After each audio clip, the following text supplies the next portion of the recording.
Of course, it's another beautiful Monday morning in a big and beautiful city of Ibadan. It's day number 2 in the month of June 2025. Let me start by saying Happy New Month to our esteemed listener out there. This is the very first edition of From the Dailies in the month of June. My name is Adetamola LAFENWA, and this is the program where we get to take you through the front page stories of newspapers. We call them the headlines, and this morning I have about 4 newspapers to review. And of course, I have Comrade Ayodeji AJISOPE will be joining me virtually because he's held up in traffic somewhere, but hopefully he will join me in the course of the program. Starting with the Vanguard newspaper this beautiful Monday morning. The biggest story on the front page of the Vanguard newspaper says FG's gas-powered vehicle scheme runs into major hitch nationwide, and the rider 785.6 billion naira investment threatened. Away from that, 50 killed, 15 parishes shot by armed herders in Makurdi Diocese. Catholic priest, page 13 of the Vanguard has that story. Moving away from that to APC primaries, Amechi gave Tinubu dose of his own medicine. Showing in page 9 has that story. And 2027, Tinubu should stop playing God. Sule Lamido. Away from that to WAEC thugs hired by parents assault vice principal for preventing cheating in Ondo. Page 6 of the Vanguard has that story. Still much stories on the front page of the Vanguard story this Monday morning. FD orders employee compensation scheme for civil servants. Another one, debt burden. No sin in borrowing presidency. Okay. 2 more stories now. Nigeria, 6 others affected as Saudi Arabia suspends block work visa. And the last story I would like to take on the front page of the Vanguard newspaper, it says Dangote refinery symbolizes hope for Africa.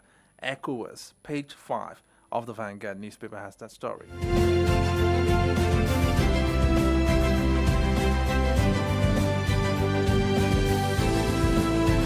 Now, moving to the Nigerian Tribune this Monday morning, I have this one saying, okay, let me look for that paper.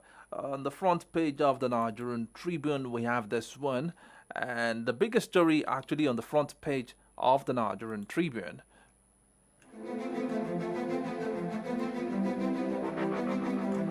Manufacturers lament mounting challenges, and riders say 767 manufacturing companies shut down in 2023, over 18,000 jobs lost in 2024. Cost of imported raw materials surged by 118%, and the last rider spending on alternative energy at 1.11 trillion naira in 2024. All these will be found on page 6 of the Nigerian Tribune. How over 60 airlines folded up in 3 decades investigations. And away from that too, Dangote refinery can meet region's petroleum needs, echoes president.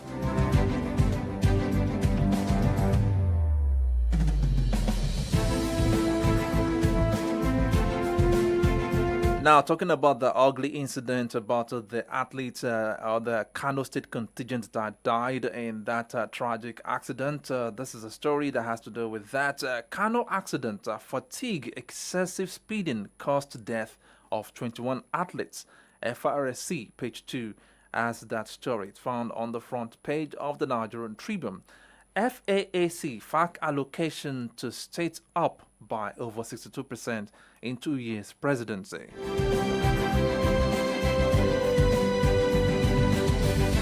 Another story says NDLEA bust syndicate sponsoring pilgrims with cocaine to Hajj.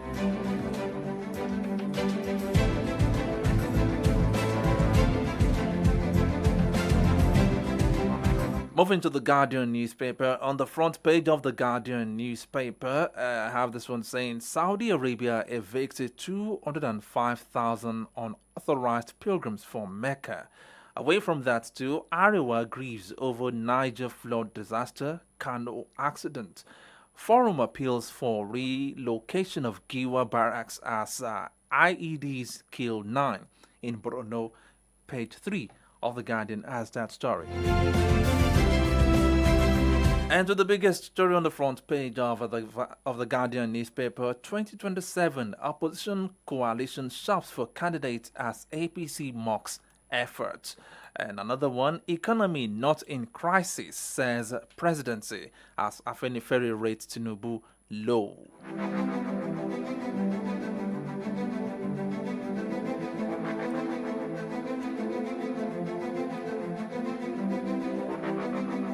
And this is a very sad incident. Something it brings to mind the extent some parents go to in supporting their kids' waywardness. The story is found on the foot page of the front page of the newspaper, the Guardian newspaper. It says a mother allegedly hires thugs to beat vice principal for confiscating son's phone during West African Senior School Certificate examination. And the story is found on page 7 of the Guardian newspaper.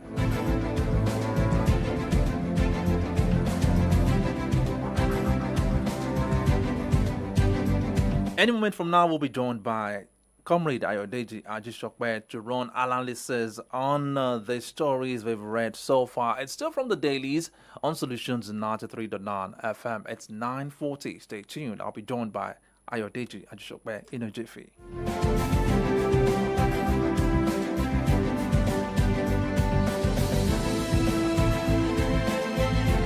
Stay ahead of the curve and get updates on the latest trends in politics, government, policies, education, economy, social development, amongst others. We're happy to announce today that both the federal government and the organized labor have agreed on an increase on the 62,000 naira minimum wage. Join AJISOPE and Adedamola LAFENWA on from the dailies every weekday from 9:30 a.m. to 10:30 a.m. on Solutions 93.9 FM as they dive into the headlines with in-depth analysis and feedback from you on different stories from the national dailies. Start your day by gaining fresh perspectives, uncovering the story behind the story, and join the conversation.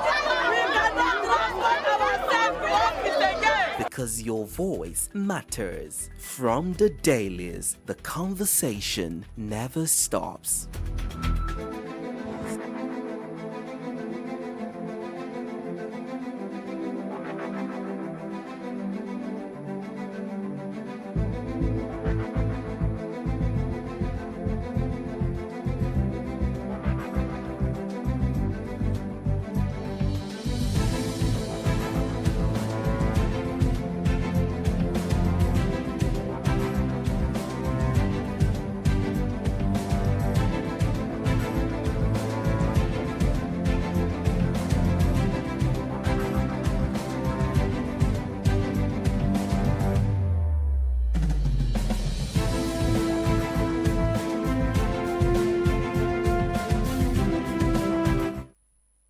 All right, I have Comrade AJISOPE who is joining me virtually at the moment. Comrade, good morning to you. Hey, good morning to you, my dear comrade brother. Now, I understand that you were held up in traffic somewhere. Probably you want our listener to listen to, to really know what happened in case we have anybody that might want to pass through that route this morning. Yes, everybody needs traffic advice this morning. Okay. Federal Mortgage Bank in Dugbe. Okay. Adjacent to it is a building, maybe 3-4 floors being renovated. And, the scaffolding and the extension being done just coming down. Okay. And right onto the road. Okay. Right onto the road. So one side of the road has to be blocked. And on a Monday morning like this, and that's a major business hub. Dubai is a business district, so it is. And everybody must have been caught quite unawares. Okay. So now, for those that might be planning to take that route, what are the alternative places? Just don't move near it. We were diverted to Dugbela. I thought I could go up to Old Aventis, but then they just turned us back again. So I had to go through Queen Cinema. So anywhere from Queen Cinema, anywhere from Adamasingba, yes, just find a way to go around it.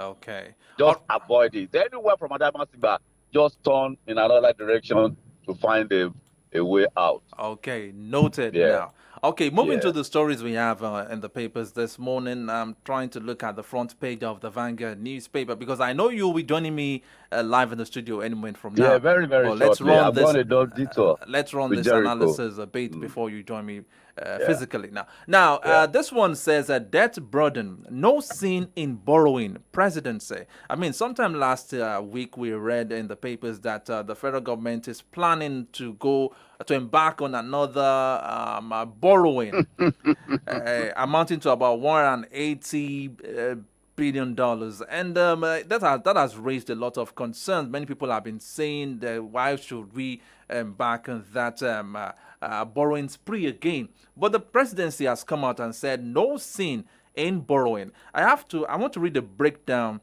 on the front page of the Guardian. It says, looking at that thing, it says that despite saving $7.5 billion yearly from the removal of fuel subsidy, the Tinubu government is seeking to borrow an additional $24 billion, pushing Nigeria's total debt to a staggering 182 trillion naira.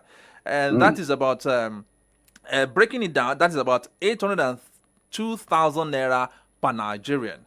Now, if truly this government has been able to save that much on a yearly basis from the removal of subsidy, why do we need this loan again? Now, one major issue in this country over the years has been infrastructure deficit. Okay. You and I, it is so patently clear. In the power sector, critical power sector, critical to the economy, there has been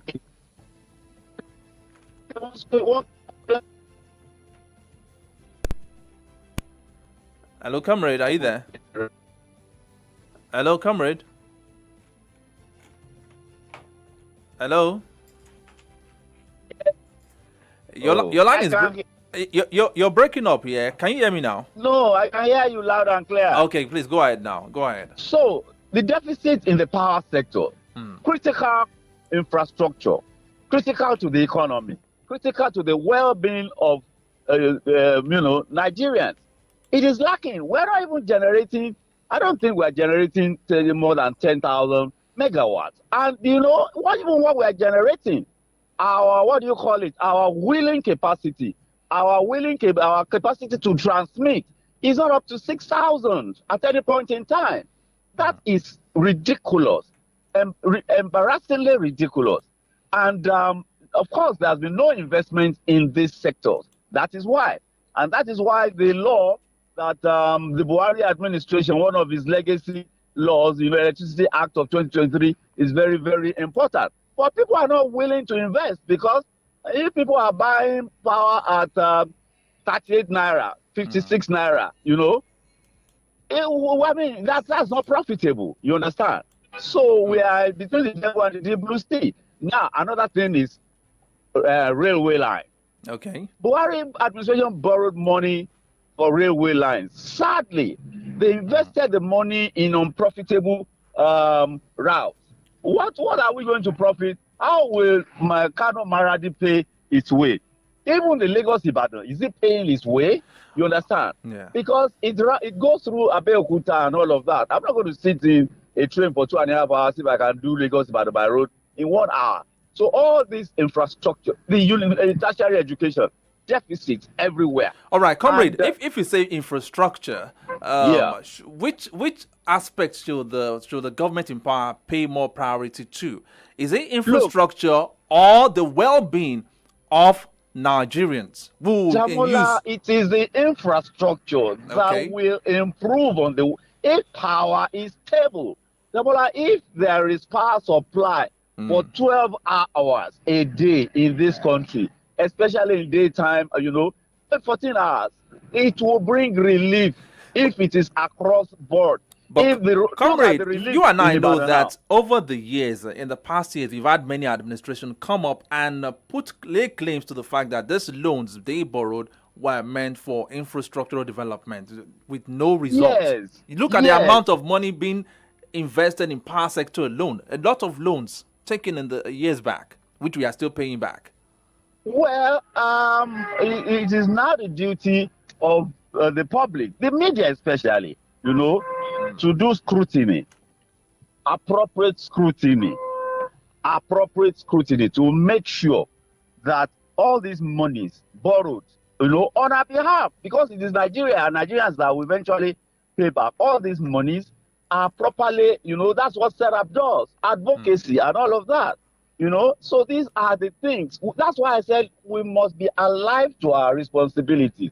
We must all wake up. It is not good the job of those who are in the National Assembly or the state assemblies, some of the state assemblies that are actually, just there and not doing anything. So it is a duty for all of us. We have a duty, or else the whole cycle, vicious cycle, will just continue.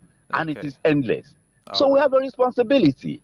You and I, especially in this media space, we have a responsibility. Educate the public appropriately. But sometimes, ownership of media and other factors work against it. That is just the issue that we have. Okay. All right. Let's look at another story now. Over the weekend, we had this book launch in honor of former governor of Rivers State, Rotimi Amechi. And that book launch attracted lots of dignitaries, especially the people I like to call the conspirators of this coalition movement. We'll be listening to the voice of Atiku Abubakar in a jiffy.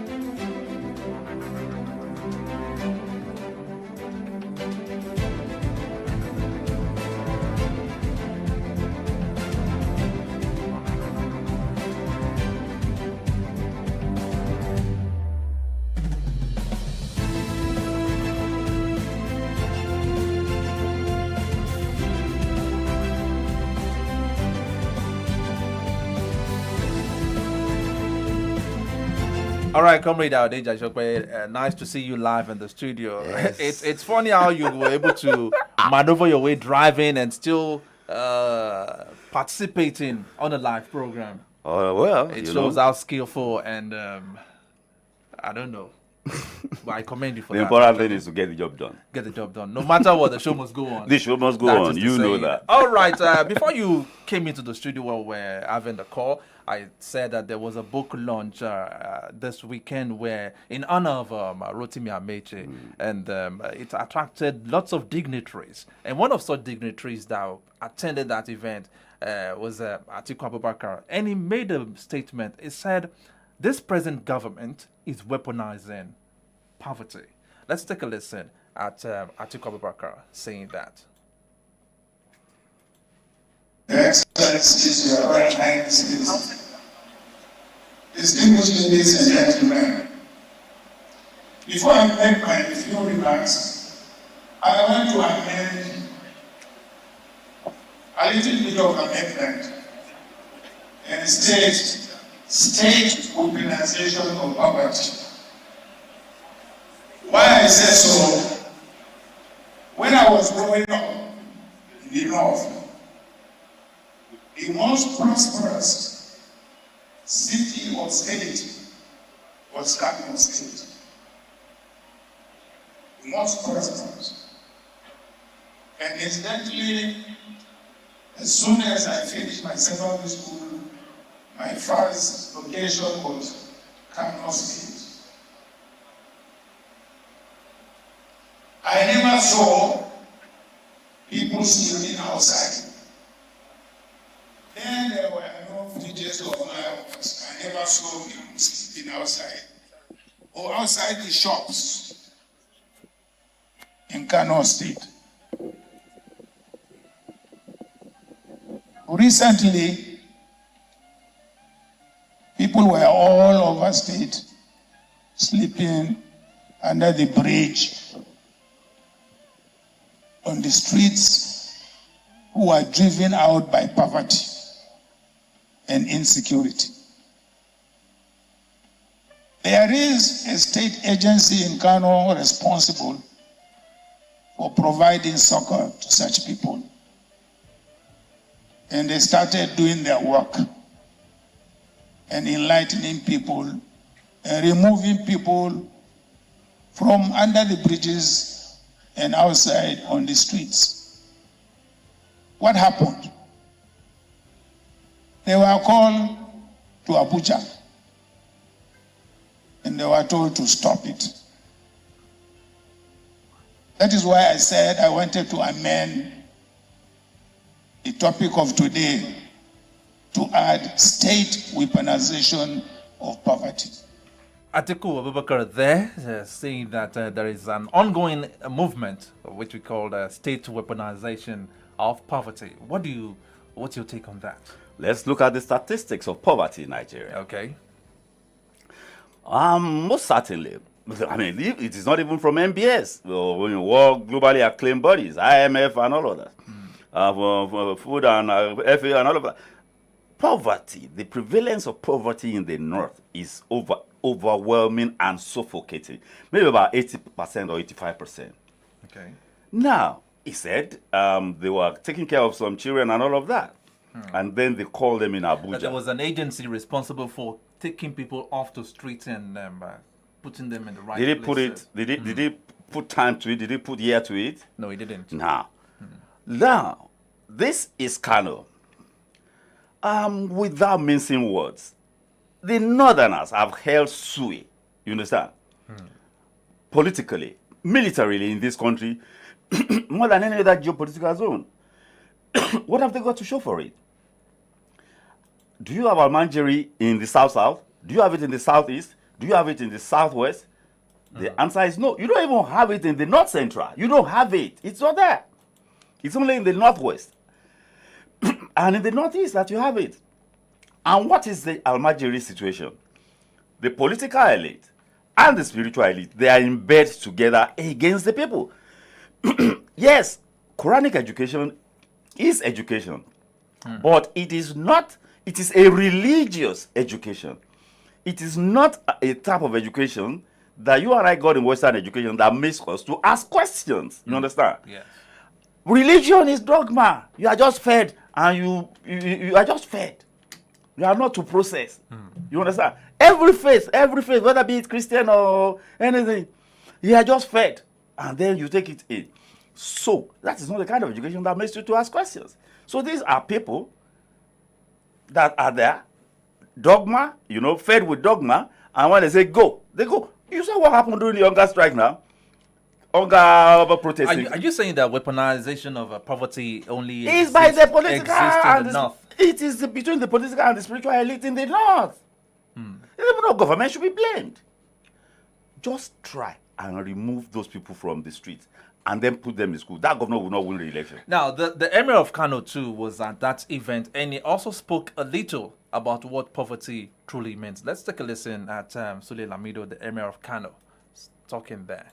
Poverty in Nigeria is that many of the elites really do not even know what poverty is.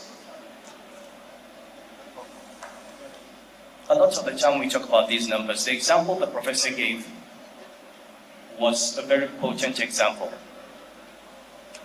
In all my life as an economist, as a banker, as a governor of the central bank, I looked at these numbers. X% of Nigerians live on less than $1 a day. X% of Nigerians in multidimensional poverty.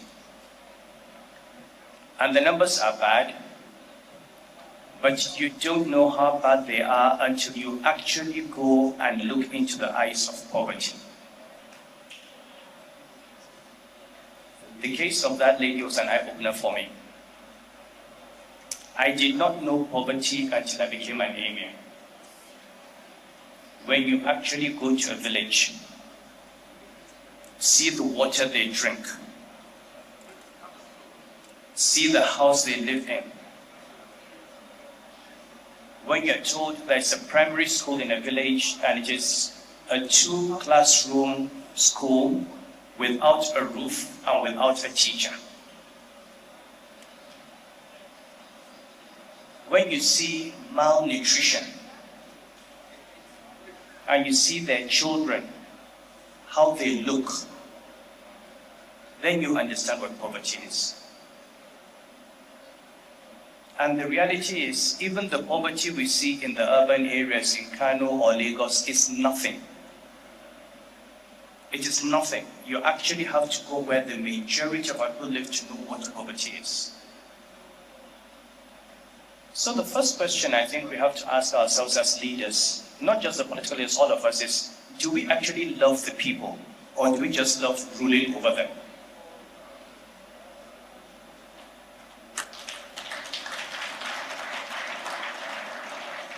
Do we actually love Nigerians as human beings? You can say, I love Nigeria.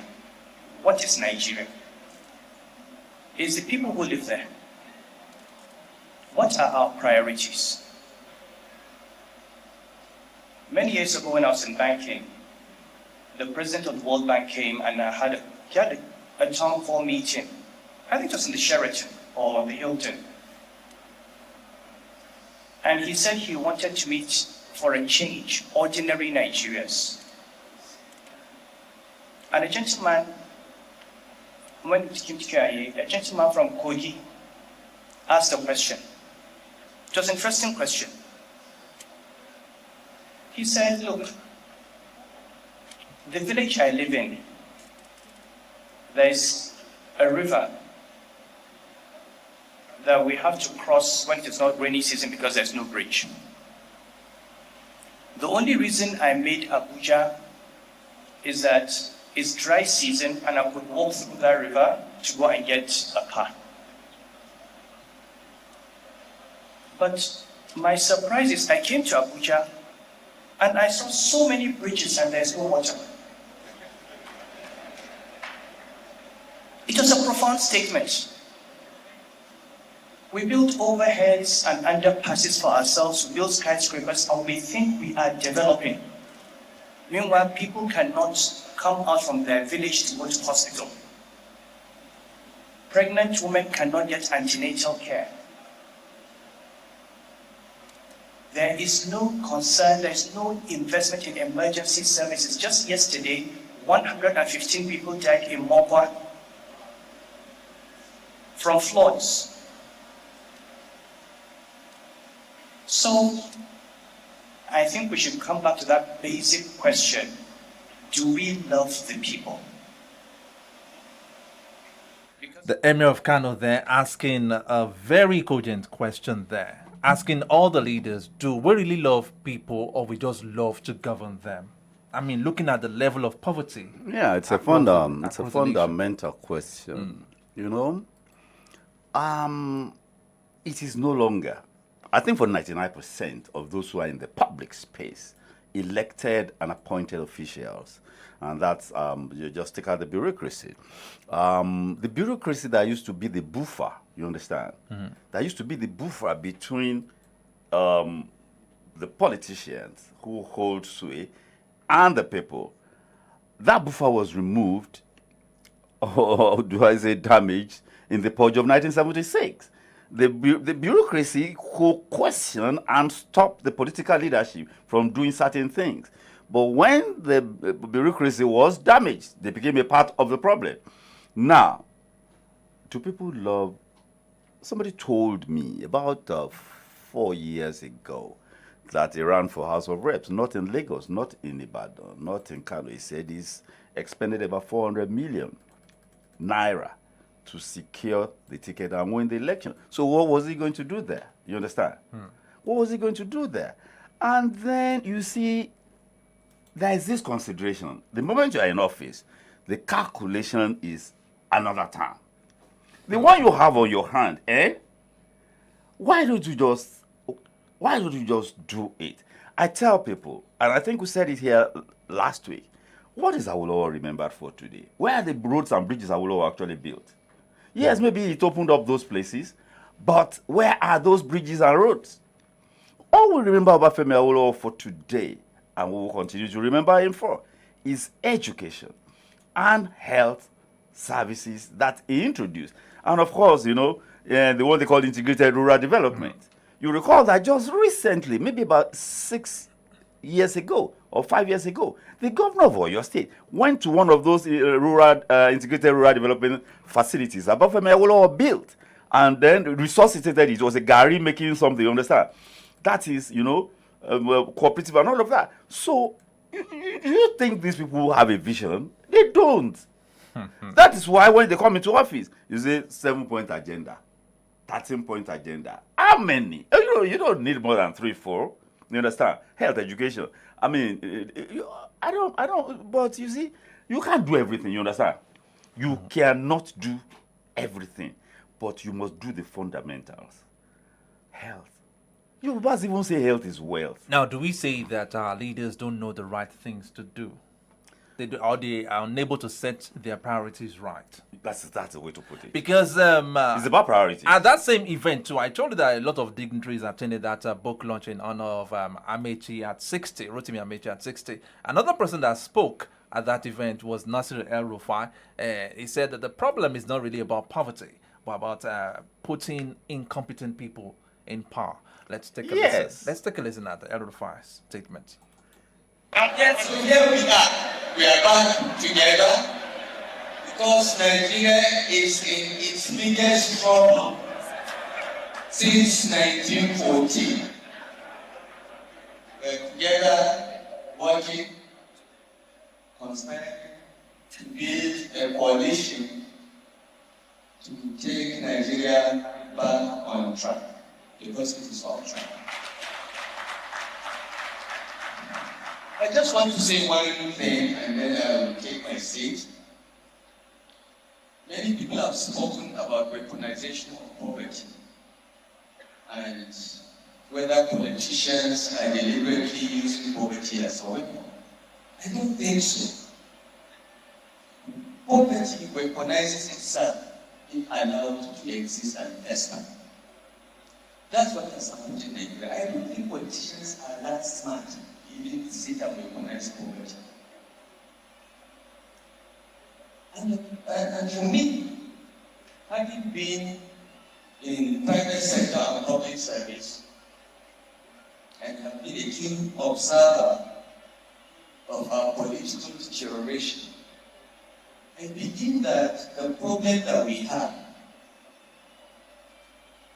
which I think Governor Babangida referred to, is that we just get incompetent people and we hand over leadership to them. They don't know what to do. Most of them don't really know what to do. They just know how to grab power, but don't know what to do with it. Nasir El-Rufai there. You heard him? I heard him. He said most of our leaders, they just struggle to grab power. And they start thinking. They start thinking. After getting the power, they start thinking what to do. That means no proper planning. Those kind of people should never be even on the corridors of power.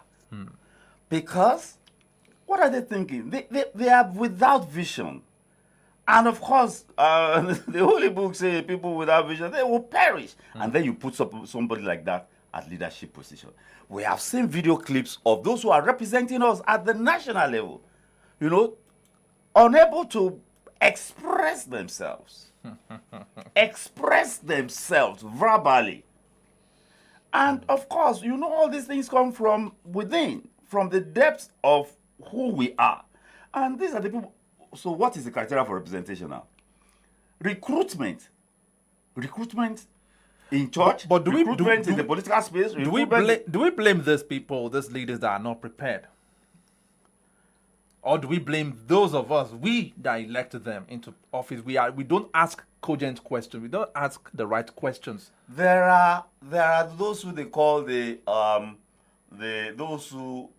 guards, those who hold, the party those who are in charge of society at various levels, you understand?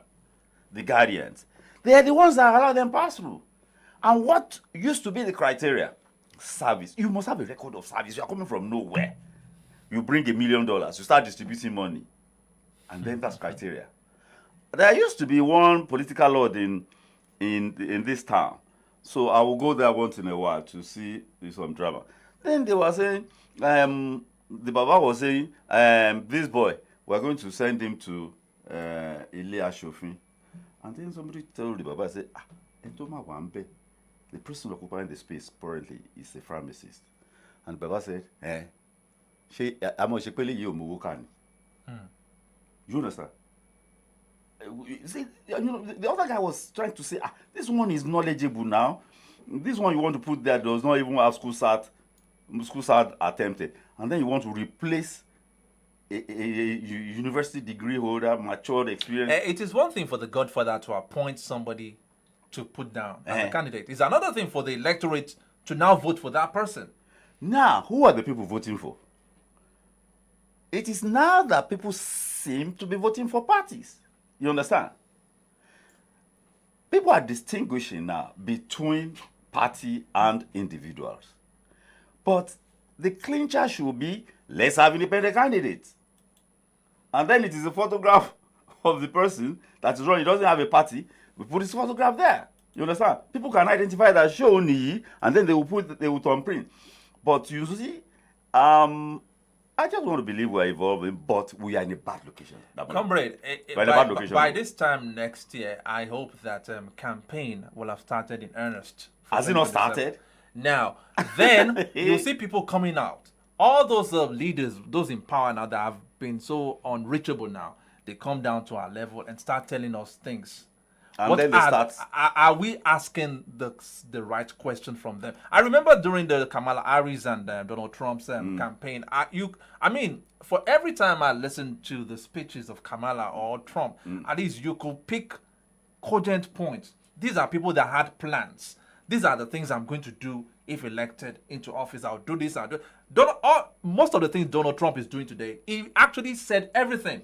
Dabola, we were here in 2022. But do we Nigerians even ask them questions? What do you have for? Is it about it is my turn? Do we know? Or is it about Yoruba Lokon? Do we know? Or is it about because that seems to be what we are concerned with in Nigeria. Of what faith? Omo Yoruba ni, Omo Kinikoni, Musulumi. Somebody said Emi Lokon, and then yes, our Lokon. You see, do we know the right questions to ask? Look, our politics has been turned into ethnic and ethno-religious politicking. And the politicians know that is what they are weaponized. So it is not hunger that has been weaponized. That is what they have weaponized. But I think the problem basically is we are a federal union. We are a diverse people. But we are being governed in a unitary. So the concentration of power at the center. If there was no center that was attractive, do you think anybody will try to go to the center?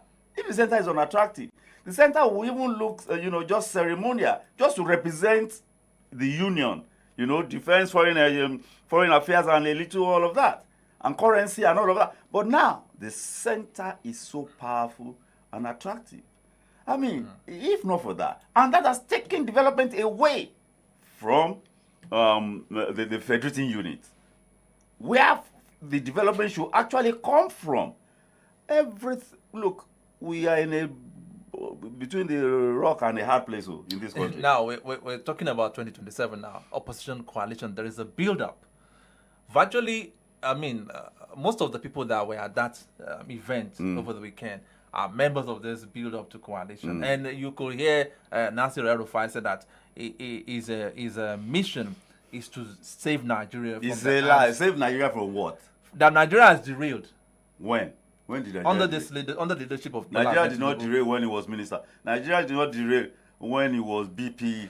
He said they are conspiring to take over from this administration to save Nigeria. Save Nigeria from what? What's the difference between APC and PDP and Labour. What's the difference, really? But you know, at that event, on a comical note now, Sirake Dixon, Senator Sirake Dixon, former governor of Bayelsa sitting State, senator. yeah, he threw a light jab at those so-called conspirators. He reminded them that they conspired. That was the same way they all conspired against Goodluck Jonathan. And they said that they were coming to save Nigeria. That was why they conspired against Jonathan. And he didn't expect Nigeria to still be in this same position. If they were coming to If save they were Nigeria. coming, that these people are gathered again. And let's take a listen at Sirake Dixon addressing after all of them had spoken at that event. In the way you handle and manage it. On a light note, when I came in here and climbing up here, I've seen a lot of you, and as my brother Elrufai has said, there are a number of you who are expert conspirators, who know how to assemble coalitions and then take over governments as you did to my party 2015. And when you did so, particularly to a clueless government, so-called, now, 11 years down the line, we thought that there would have been no weaponization of poverty and that all the challenges of Nigeria would have been gone. But 11 years down the line, here we are, assembled to still bemoan the fate of our country. And the only advice I can give, not being a professional coalition builder and conspirator, as some of you are, is that this time, shine your eyes. As you build coalitions and conspire, shine your eyes. Sirake Dixon there, as you build coalition and conspire, shine your eyes. They need to. They need to.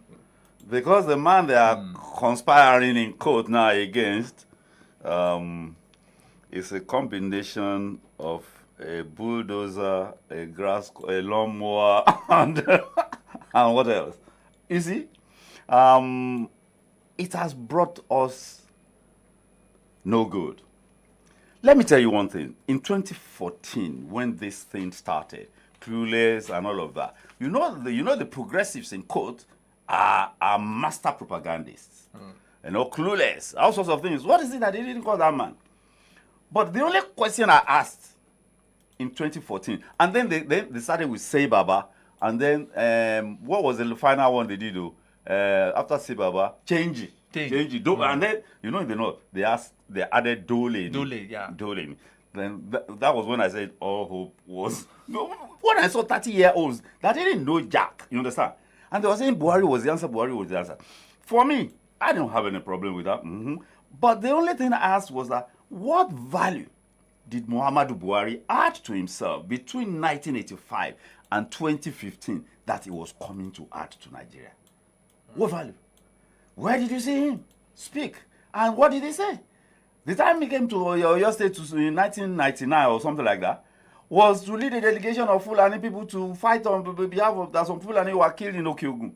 A national leader leading such a delegation, you know.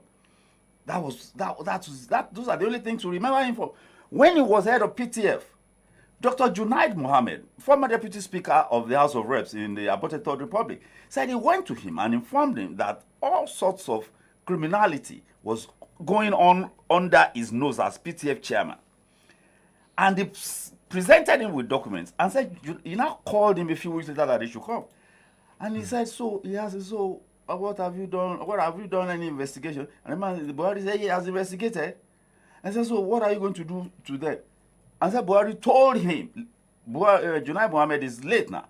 And he said Buhari told him that, what am I going to do to him? The head of the criminal group is a junior brother to Air Commodore Dan Suleiman. You remember Air Commodore Dan Suleiman, former governor of Benue Plateau.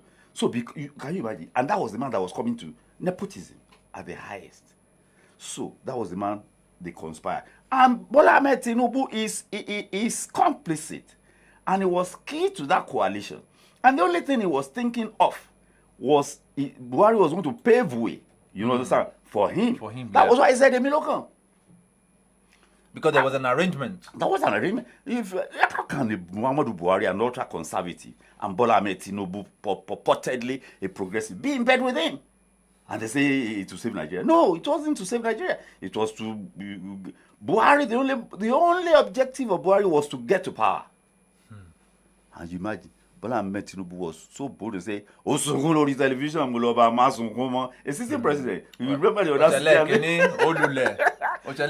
So this is not about us. I was still watching the video over the weekend. This is not about us. And unless, look, there's a conspiracy against the people. Some people, there's when they talk about state capital. Comrade, when Tinubu was saying all that during the campaign, did we ask questions? What are your plans for us? It was appealing to our primordial sentiments, and people fell for it. It was appealing to primordial sentiments, and people fell for it. It's as simple as that. Emilokan. And the other person, first of all, I want that thing again too. He said, Yoruba Lokan. Somebody said, Yoruba Lokan. Emini. In a national election, somebody stands up and says, Emilokan. What kind of arrangement is that? Emilokan in an election, national election in this country. That's how far we have gone. So what should we look out for? Look, recruitment is key. Because if the recruitment processes are not scrutinized, the fact is that we will end up with what they call fait accompli candidates. If somebody comes, I come now. Look at the setup now. People come from the US, people come from England. They drop a few dollars here and there. You go to Sabo and change it. You have 1 million naira will give you $1 million will give you 1.6 billion naira. You throw that around. You pick up a ticket. You pick up a ticket. You give people guide, and people. You see people, and I think education that people are getting, the kind of education people are getting, they're not asking questions. I'm not going to be a part of this. What can we do? If you say you're not going to be, something will happen. I listen to some young gentlemen, of sound mind, and people have to, I said this in 2023, we have to organize ourselves, not as big groups, but in small groups. Ask questions. Thank God for technology now. You can air your views. You can, we can get together. You can even interact with people you have not met, you don't know, you understand? Thousands of miles away. And you can, but the problem with this country and us is that if your uncle becomes minister now, you assume you are made. Somebody was telling me, a cousin of mine was Attorney General somewhere, and then somebody called me and said, I said, your cousin Attorney General, he said, Loba now. I said, Muti Loba, I said, Kilo Fun. I said, Fe Fun mi Bao. He said, ask him to give you brief now. I said, I'm not a lawyer now. And he said, he will give you brief and he will give the brief to somebody. But you know that another major factor that seems to put the electorate in the shackles of these politicians is poverty. I'm still going back to that, weaponizing poverty. Because now, I mean... poverty of what? Poverty, material or spiritual poverty? Because we've seen the cases of vote buying. Both of us have seen campaigns where money. Can somebody buy your vote? If somebody gives you $1 million, will you, for that reason, cast your vote in favor? Will you? It's even insulting, I mean, somebody walks up to you and say, I want to buy your vote. You say, first you say you want to buy my vote, and say, okay, I'll pay you $1 million. Will you? For your own dignity. You understand? And sense of self-worth. Your dignity and sense of self-worth will not allow you to give it a thought. Not to talk of, not to talk of considering it. The mere fact that somebody walks up to you and want to buy your vote, $1 million naira. You will feel insulted. You will feel insulted. But many will not feel insulted. Many will go about, saying it as something positive. 100 Luson. 100 Luson. What's that? 100,000 naira, 1 million naira for your vote. You submit your sovereignty. That's your sovereignty. Maybe people do not understand the value of these things. And even the people who vote for, they do not understand. Because what we do when we vote is surrender our sovereignty. Govern on our behalf. Not go your own way. I saw one house of Reverend. The one they bought for 60 million. Plate number covered. Police. And what else again? And then siren. I said, why are you doing this? He said, the PA told me he got official clearance for that. I said, to do what? To tinted glass, number covered, police, siren. One cousin of mine who used to be a senior policeman said, see, security is moving about unnoticed. But that is the real security. When you do all of this, you are attracting attention to yourself. And I remember you once told me that the late former governor of Oyo State, Yes. Otumba Alawa Kala, once told you that same thing too. Yes, that, I just didn't want to mention it. Security, look, he will say, let's but go. even the sirens will attract attention to you. The man, there wasn't anywhere the man did not go unescorted. He will just show up. One car, no security, didn't know nothing. While as a sitting governor. Yes. There was nowhere the man did not go like that. But he understood that from police perspective. Being a policeman.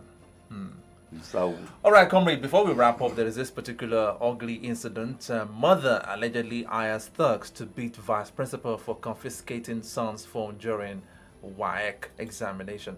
I'd like to read the story. Taking the account of the Vanguard newspaper, parent hires thugs to assault vice principal for preventing cheating. Reading through now, suspected thugs hired by a parent of a student of Complete Child Development College, Akure in Ondo State, reportedly beat up the vice principal of the school for preventing his son from cheating in the ongoing West African Examination Council WAEC examinations. And reading further, the vice principal, Mr. Rotifa, was said to have prevented the student from cheating during the exam. And another one, a preliminary report of the state government's investigation on the assault of the vice principal carried out by the director of schools on Ondo State Ministry of Education stated that an Android phone was discovered from the SS3 students during the examination. The report reads, I want to read the report now. The incident started on May 26 when an Android phone was found with one SS3 student, which is contrary to the rules and regulations of the school, and Mr. Rotifa, the vice principal of the school, seized the phone from him. On Thursday, the mother of the student came to the school to fight with the school management, so much that the proprietor of the school ordered that the phone be returned to her, which was done. The brother of the student, who happened to be an old student of the school, later came to the school to harass the vice principal and threatened to deal with him. After school hours, the boys were seen loitering in the street, and the proprietor was informed, who told Mr. Rotifa to go to the police station to lodge a complaint. Now, look at this ugly incident. So, we just put all of this in the mix. So what kind of society are we going to have if you have people like that? So what are you teaching? What are you teaching that boy? Probably 17 at most. At the very worst case scenario, probably 18. What are you teaching? What values will that kind of a child instill in his own children? Why will parents be showing lawlessness? Well, it reminds me of the case, the one that happened in Ibadan about 2 weeks ago, where a man was driving against traffic. Looking at the video, no one would have believed that man had kids. How would you feel with your kids, in the presence of your kids, dragging with the law enforcement officers like that? What are we passing to these younger generations? That is just the problem. That's the issue. So this woman that does this, certainly, this is a product of what was instilled in her, or she picked up. You understand? Because you must instill in your children or words, values. And it is those values they will live by. They can't change. Somebody was saying, you're Nigerian. I said, I'm not patriotic. I'm only, whatever I do is as a result of what was instilled in me. I grew up in a home when the governor, the governor or the head of state was going to do a broadcast, who will be ordered to sit down before the television and listen. And when the national anthem strikes, we stand up. At home, not in school. Yeah, I know. We stand up and at attention. And I go to public places. I can't stand it. And I go to public places and I see policemen moving around when national anthem. I can't, you know. And they're in uniform. You know, they're moving around for whatever reason. Me, the one they call bloody civilian. Anywhere I'm not likely to sit down. You understand? So it is what values, and that is what you pass on. And so that is the way it goes. And you see, it's just like they say, you can't water it down. A value is a value. Anomoluabi is anomoluabi. I think we have forgotten. Or we have lost. Is it more forgotten or we have lost it? We have lost it. And it will take a whole generation to correct it. But which generation? The generation that still has the value. Are we not the one to lay down this principles to the coming ones? It is what you pass down. It is what you pass down. Because that is what will be in the mother doing that. But you see, and it is so rampant now. It has been on for years now. It has been on, as in recently. It's so rampant now. So what are those ones going to pass down? If a mother goes to school to fight the school authorities, because he was not fighting the VP, he was fighting the school authority. Because the man represents an institution, authority. So that means you are saying you do it your own way. You don't subject yourself to authority. So lawlessness. So they would think, I can do anything, I will get away with it. I know a parent whose 16, 17-year-old child got admission in Canada. And the boy said he was not going to. You know, at that age, you want to go to school outside. The boy said he was not going. He chose to stay in Nigeria. The only reason why he chose to stay in Nigeria was that he knew if he went outside of the country and did anything lawless, he was going to end up in jail. He said, but he knew that if he stayed there, he will get away with anything. Even anything.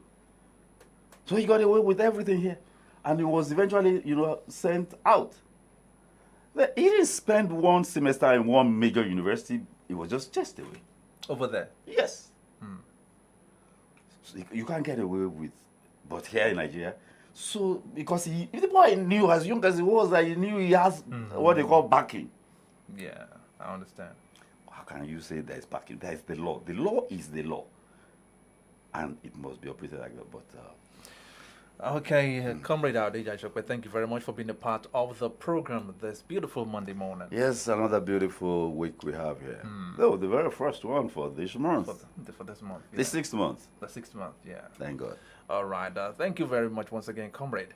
Okay, that's the wrap for today. We will be back again tomorrow morning for a fresh edition of From the Dailies and Solutions at 93.9 FM. My name is Adewale LAFENWA. Good morning once again.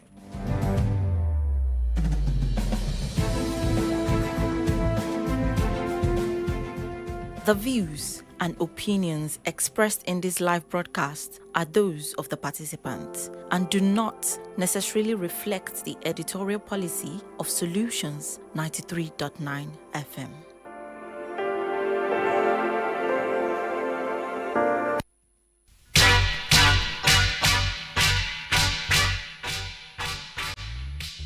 Yes, ma'am.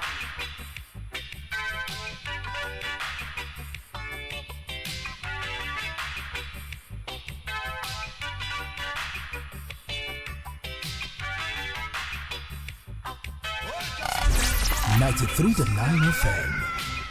Political fusion, just see them looting, police are shooting innocent people. Oh, what a pity that we city. What a pity that we city. So, we make a sugar for me tea. Me no want no cake away. Me make a sugar for me tea. Me no want no cake away. Mass unemployment they everywhere. Unemployed graduates roaming the streets. This world is full of cheats. Oh, what a smelly. Give me little sugar for me tea.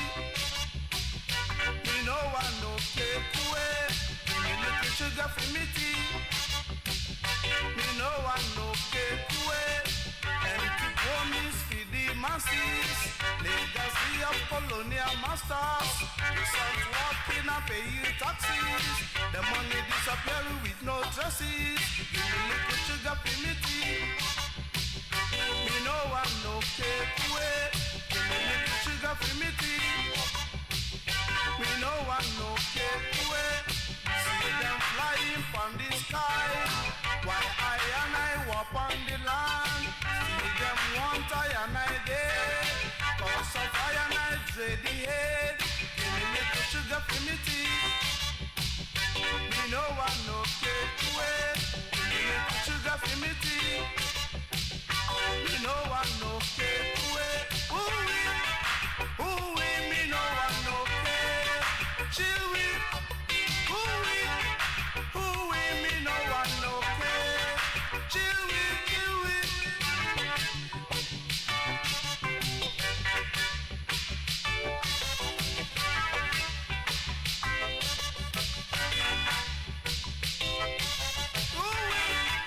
Ooh, me no want no cake.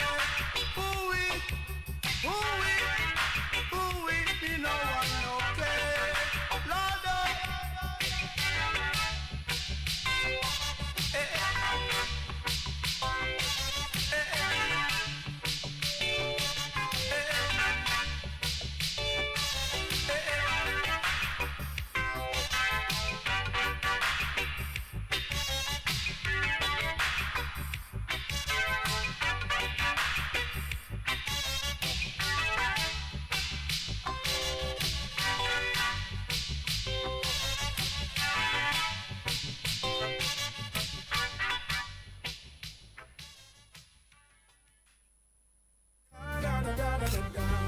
I am malaria, the king of malaria parasites. My mission is simple: to take over your body, to cause fever, chills, headache. But one thing stays in my way. Come on, come on, come on. Effective relief from malaria. Comal on malaria gone. If symptoms persist after 3 days, consult doctor. Why all this commotion for Mommy Dolapo's shop? It's Rocky by Chin Chin. Oh. Everybody's saying a better snack all day long. Now, wow. This Rocky by Chin Chin, they're good for money snack. What are you eating that got you so excited like this? Mr. Tunde, na Rocky by Chin Chin. Oh. Rocky by Chin Chin? Yes, Oga. It's very delicious and nourishing. Are you serious? You don't believe me? Go ahead, have a taste. Wow, no wonder everyone is crazy about it. Mary, help me and go get some Rocky by Chin Chin so I can use it for breakfast. Okay, sir. Rocky by Chin Chin. Very delicious. Yummy. Rocky. Rocky by Chin Chin. Unleash the unstoppable snack adventure. Produced by Sumal Foods.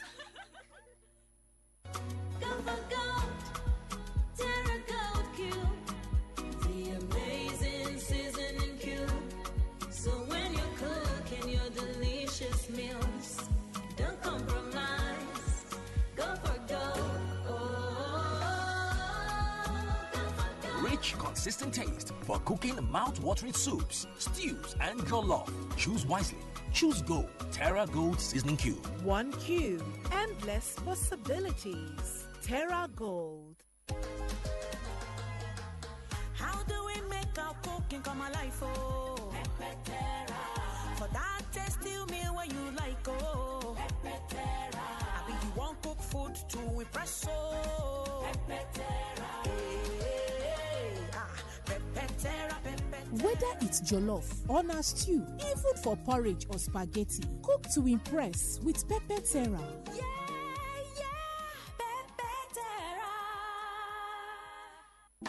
No buy am. But why? No see say this big bull bag of rice no get the new big bull holographic seal.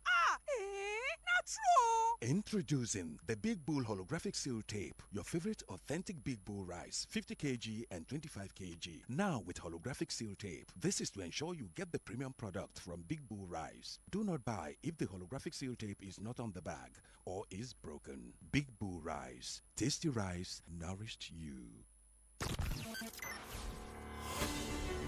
We break down the facts of news, delivering the latest information, playing the coolest of music, giving you the best of entertainment. Yo, what's up? This is 93.9 FM. We are the solutions. Come on. We are the remedy. Your number one remedy dial. Yeah.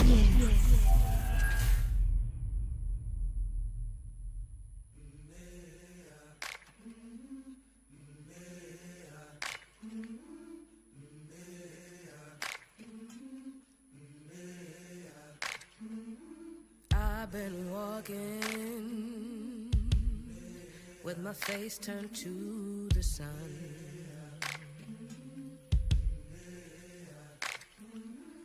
Weight on my shoulders, a bullet in my gun. Oh, I got eyes in the back of my head, just in case I have to run.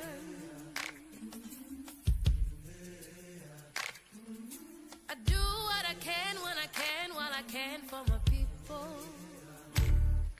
While the clouds roll back and the stars fill the night, that's when I'm gonna stand up, take my people with me. Together we are going to a brand new home, far across the river. Can you hear freedom calling, calling me to answer? Gonna keep on keeping on.